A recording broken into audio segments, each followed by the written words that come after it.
మీరు చూస్తే ఈరోజు పింఛన్లు ఇవ్వడం 63 లక్షల మందికి 4,000, 6,000, 10,000, 15,000 రూపాయలు పింఛన్ ఇచ్చే ఏకైక ప్రభుత్వం భారతదేశంలో తెలుగుదేశం ప్రభుత్వం, ఎన్డీఏ ప్రభుత్వం అని చెప్పి విజ్ఞప్తి చేస్తున్నా.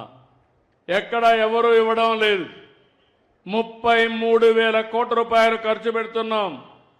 2,800 కోట్ల రూపాయలు నెలకు మొదటి తారీఖున పేదల సేవలో మీ ఇంటికొచ్చి మీకు హ్యాండ్ ఓవర్ చేసే పరిస్థితికి వచ్చాం.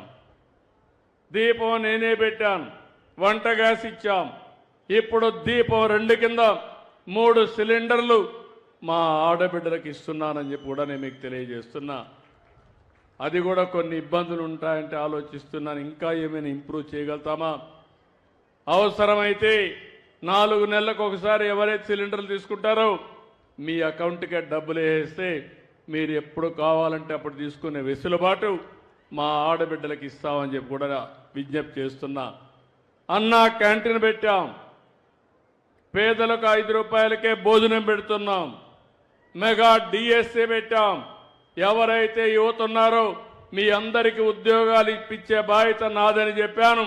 దాని ప్రకారం మెగా డిఎస్సీ ప్రకారం 16,500 ఉద్యోగాలు రాబోయే 15 తారీఖు లోపలనే పూర్తి చేసి స్కూల్స్ ఓపెన్ చేసే లోపల మీకు ఉద్యోగాలు ఇప్పించే బాధ్యత ఈ ప్రభుత్వం తీసుకుంటామని చెప్పి కూడా నేను మీకు తెలియజేస్తున్నాను.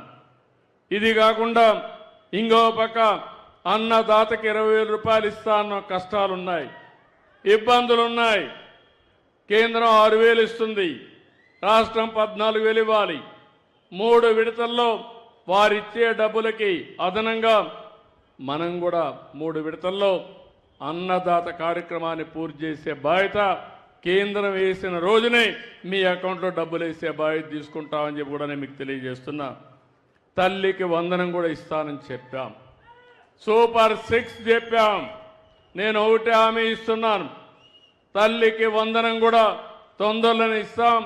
చెప్పిన ప్రకారం ఎంతమంది పిల్లలుంటే అంతమందికి డబ్బులు ఇస్తామని కూడా హామీ ఇస్తున్నాను.